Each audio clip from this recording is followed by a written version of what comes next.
hop, hop, hop. We'll laugh and grow with Benji the Rabbit. Let's go! Benji's Big Adventure in Paris. Introduction letter from Benji. Bonjour, friends. It's me, Benji the Rabbit. After exploring Seoul, I felt ready for a new adventure full of art, bread, and beautiful lights.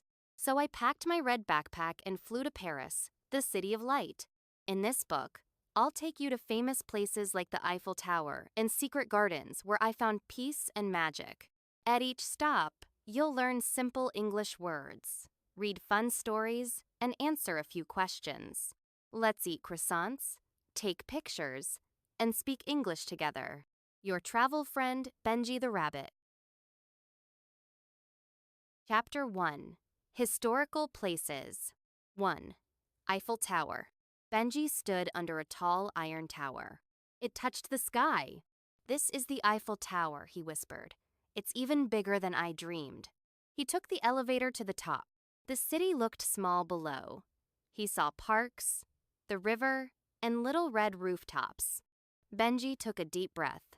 "Paris is beautiful from up here," he said with a smile. New words. Tower, a tall building or structure.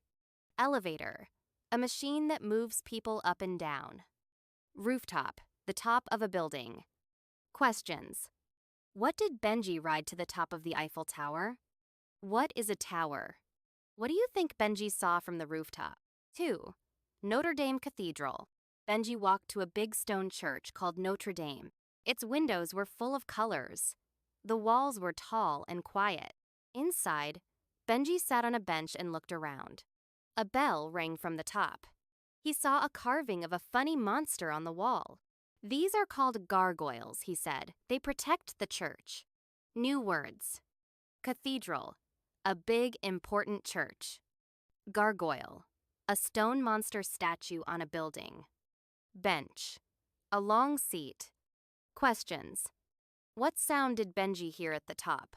What is a gargoyle? Where did Benji sit inside? Subscribe for more fun with Benji. If you had fun, don't forget to subscribe. Thanks for joining me today. See you next time. Bye-bye.